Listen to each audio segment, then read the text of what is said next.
తన స్వశక్తితో పోరాడినంతసేపు ఒక మనిషి విషయంలో దేవుడు మౌనంగా ఉంటాడు. తన గురించి తను వాదించుకుంటున్నా దేవుడు మౌనంగా ఉంటాడు. తన పక్షంగా తనే ఫైట్ చేస్తున్నా దేవుడు ఒట్టిగా కూర్చుంటాడు. ఏంది ప్రభా పట్టించుకోవేంది, నన్ను ఇంతలేసి మాట్లాడుతుంటే నేను అలాగా మాట్లాడుతుంటే వాళ్ళ విషయంలో పట్టించుకోవేంటి ప్రభా అంటే, నోరేసుకొని అరుస్తున్నావుగా, నువ్వే అరువులే. నువ్వు మాట్లాడుతున్నప్పుడు నేను ఎందుకు మాట్లాడు. అదేంది ప్రభా, మరి నా పక్షంగా మాట్లాడవా? నేను మాట్లాడాలా? అవును ప్రభా మాట్లాడాలి. అట్లయితే నువ్వు నోరు మూయి. నేను నోరు మూస్తే అసలు మాటినరు ప్రభువా. నువ్వు నన్ను నమ్ముతున్నావా? నమ్ముతున్నాను. అట్లయితే నోరు మూయి. నోరు మూస్తే మరి ఇంకా వాళ్ళు ఆగరు. నేను చూసుకుంటాగా, నన్ను నమ్ముతున్నాను అన్నావుగా, నోరు మూయి, నేను చూసుకుంటా. నీ పక్షంగా నువ్వే పోరాడుతున్నావు, అందుకే నేను ఒట్టుకున్నా. నువ్వు పోరాటం మానేస్తే, ఏది నీ సొంత శక్తితో పోరాటం మానేస్తే, నువ్వు మోకాళ్ళలోని ప్రార్థనలో నాతో పోరాడితే, నీ పక్షంగా నీ శత్రువులతో నేనే యుద్ధం చేస్తా.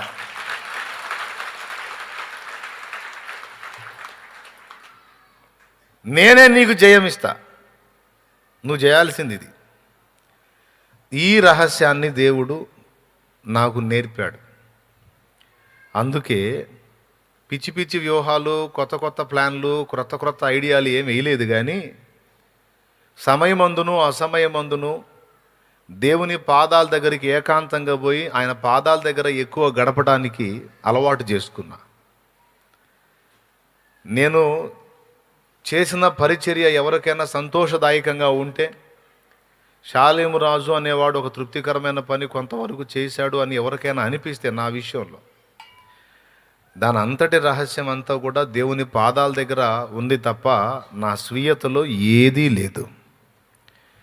పాట పాడాను, అందులో జీవం ఉంది, అది నీ హృదయానికి తాకింది అంటే ఆ జీవాన్ని నింపినవాడు దేవుడు. ఆ పాట ఇంపుగా నీ చెవులకు అంది, నీ హృదయంలోకి వెళ్ళి నీలో కార్యం జరిగేటట్టు చేసినవాడు యేసయ్య, నేను కాదు. నాకంటే బాగా పాడే సింగర్స్ లేరా? సినిమా వాళ్ళలో లేరా మంచి గాయకులు, సంగీత పరిజ్ఞానం కలిగిన వాళ్ళు? ఎంతోమంది ఉన్నారు. కానీ వాళ్ళ పాటలు వింటున్న వాళ్ళు చాలామంది వింటున్నారు, కానీ ఎవడూ మార్పు చెందట్లా. తాగుబోతుడు తాగుతానే ఉన్నాడు, తిరుగుబోతుడు తిరుగుతానే ఉన్నాడు, వ్యభిచారపోడు వ్యభిచారంలో ఇంకా మునిగి తేలుతున్నాడు. శృంగార గీతాలు విని ఎవడ మార్పు చెందట్లా.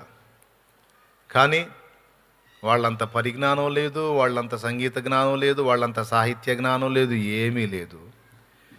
దేవుని మీద ఆధారపడి ప్రభువుకు ప్రార్థన చేసి దేవుడు నాకు ఇచ్చినటువంటి దానిలో నుంచి ఒక పాట పాడుట ద్వారా, విచిత్రం, దేవా నా మొర వినవా అనే ఒక పాట వాస్తవంగా పశ్చాత్తాపంతో నేను పాడుకున్న పాట. అది అన్యజనులు ఆ పాట విని వచ్చి మారు మనసు పొంది రక్షణ పొందారు.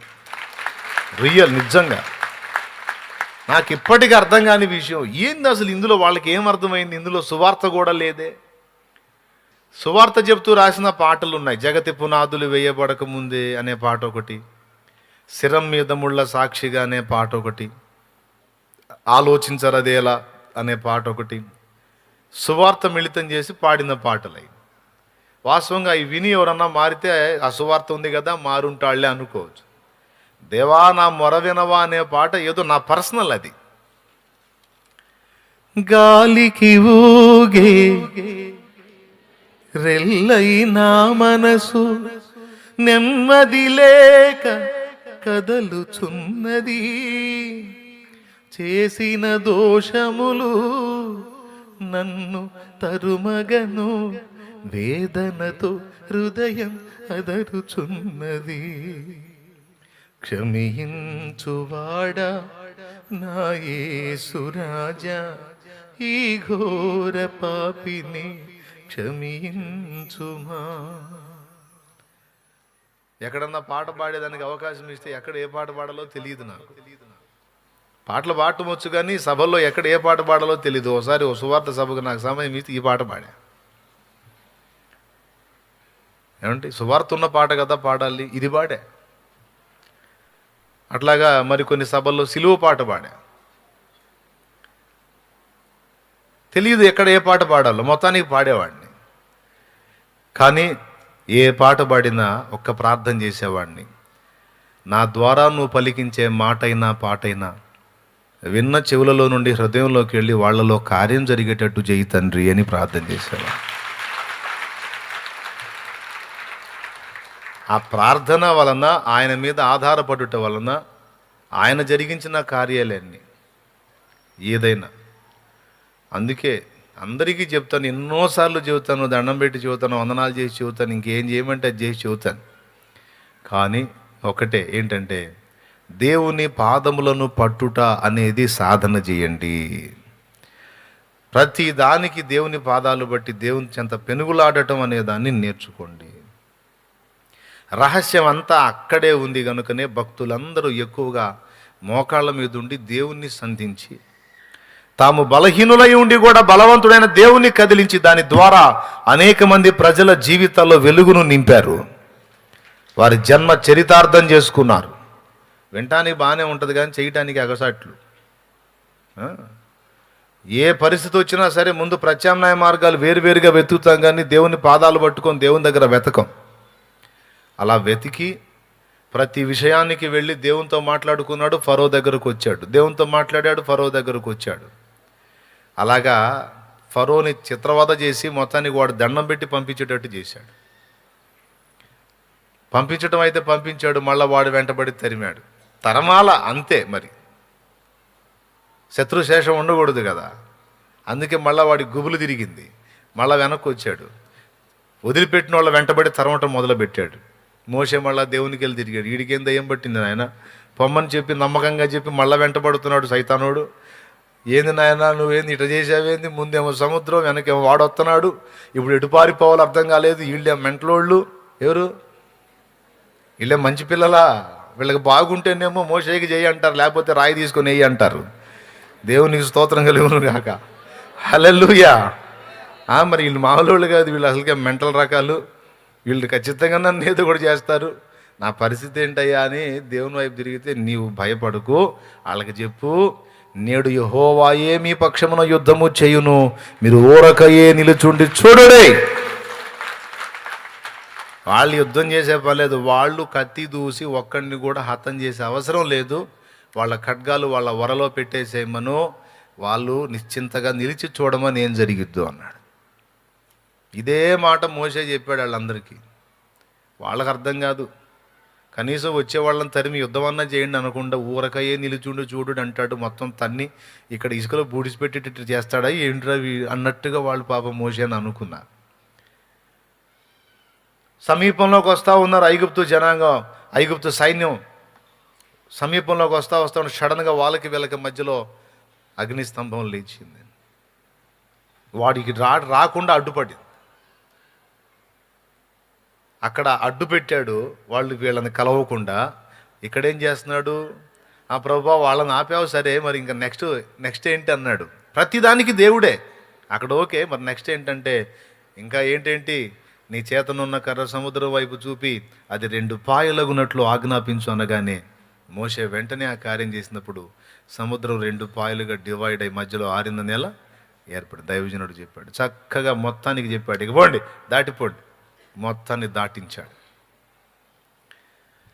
అంటే దేవుడు వాళ్ళని సముద్ర మార్గం గుండా ఎందుకు రప్పించాడు అంటే, వాళ్ళని భయపెట్టడానికి కాదు.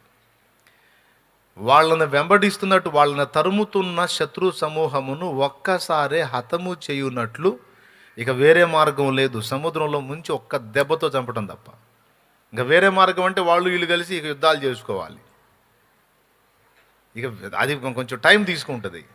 అలా కాకుండా వాళ్ళు చూస్తూ ఉండగానే దేవుని యొక్క బాహుబలం ఇశ్రాయేలుకు అర్థం కావాలి. అందుకని సముద్రం దగ్గరికి తీసుకొచ్చి అక్కడ ఒక సస్పెన్స్ పెట్టి చివరికి దాన్ని ఓపెన్ చేసి వెళ్ళినట్టు దాటించాడు. అంతా దాటిన తర్వాత వీళ్ళు వచ్చారు. విశ్వాసమును బట్టి నడిచిపోయిన వాళ్ళని చూసి అవిశ్వాసులు వచ్చారు, మనం కూడా నడుద్దామని. బాగా మొత్తాన్ని నడి సముద్రంలోకి రానిచ్చాడు.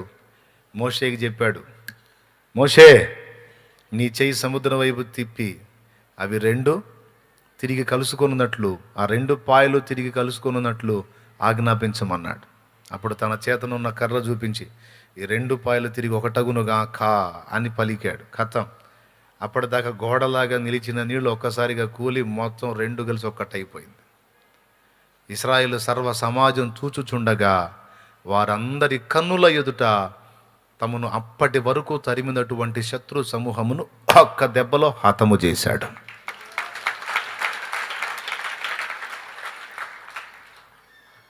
ఎందుకు అంటే తన బాహుబలము తన ప్రజలు అర్థం చేసుకోవాలని.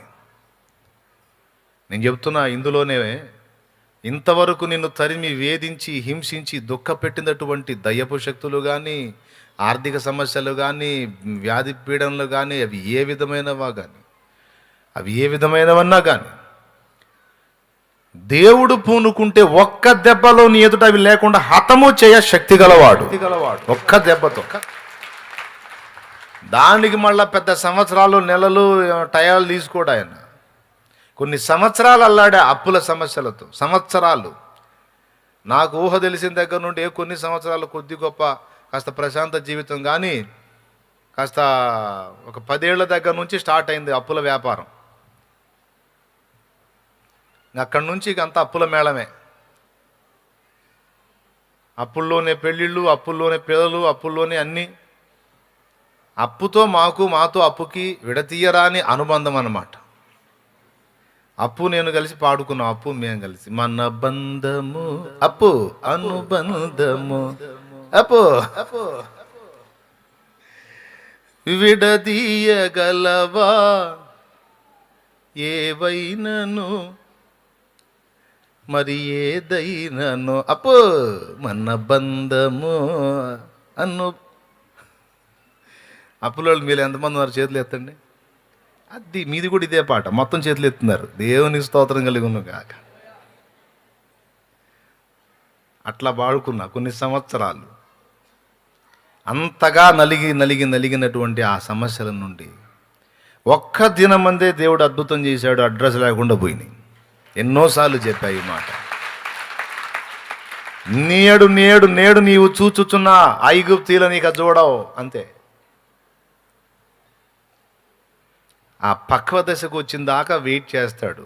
నీకు కాస్త ఉత్కంఠ ఉండొద్దు, కాస్త టెన్షన్ ఉండొద్దు, లేకపోతే లెక్కుంటా దేవుడు చేసే కార్యం నీకేముందిలే అనిపించదు. అందుకే కొద్దిగా ఉత్కంఠ ఉంటుంది అన్నమాట. అంతా వచ్చి మీద పడ్డట్టే టెన్షన్ వద్దాడా అన్నా, అయిపోయింది, ఏం చేయాలి ఏమీ కాదంటాడు దేవుడు. ఆయన అంటుంటాడు, నీకు వినపడదులే, కొంచెం ఉత్కంఠగా ఉంటుంది. ఒక్కటి మాత్రం గుర్తుపెట్టుకో, ఆఖరి నిమిషంలోనైనా అద్భుతం చేయగలడు ఆయన. భయపడాల్సిన అవసరం లేదు. కొంతమందికి పెళ్ళిళ్ళది ఒక ఉత్కంఠ. 5 కాదు 29 వచ్చినాయి, 30 వచ్చినాయి, 31 వచ్చినాయి, 35, 40 వచ్చినా సరే దేవుడు చేస్తాడు. ఏం భయపడద్దు. దేవునికి స్తోత్రం. 40 ఏళ్ళు నీకు వస్తే చెల్లెమ్మ, 42 ఏళ్ల నుంచి పెళ్లి కాకుండా ఉన్నోడు ఎవడో ఉంటాడు నీకోసం. దేవునికి స్తోత్రం కలిగి ఉన్ను కాక. పని కట్టుకొని చెడగొట్టు ఉంటాడు ఎవడు. నువ్వు చేయాల్సిందల్లా ఏంటంటే మోకాళ్ళుని ఎక్కడ దాచిపెట్టావు ప్రభువా ఆ వీరుణ్ణి అని మొర్రపెట్టడమే నీ పని. అంతే, నమ్మితే అదే నీ పని. నేను చూసా కొంతమందిది 30 ఏళ్ళు దాటిన తర్వాత అసలు అసంభవం ఇక పెళ్లి కావటం. ఇక లేదు అమ్మాయికి పెళ్లి కాదన్నారు. చేశాడు దేవుడు. ఈమె ఎలాగైతే ఈమె దేవుని యందు విశ్వాసం నుంచి ఆ ఫ్యామిలీ మొత్తంలో ఒక్కతే రక్షణ పొందుందో అలాంటి ఫ్యామిలీ అలాగనే అందరూ యేసుప్రభుని విశ్వసించినటువంటి వాళ్ళ మధ్యలో ఒకడే నమ్ముకున్నాడు, ఒకడే ఉన్నాడు. ఆమెని అక్కడ ఆ ఫ్యామిలీలో ఒక్కతే, ఈ ఫ్యామిలీలో ఒక్కడే, ఇద్దరిని కలిపి పెళ్లి చేశాడు యేసయ్య. నువ్వు శూన్యంలాగా ఊహించుకోవటానికి లేదు. ఆ ఉత్కంఠ తెప్పిస్తాడు నీకు అంతే. ఎందుకంటే ప్రతి ఆలస్యం ఒక అద్భుతాన్ని నీకు చూపిస్తుంది నమ్మితే.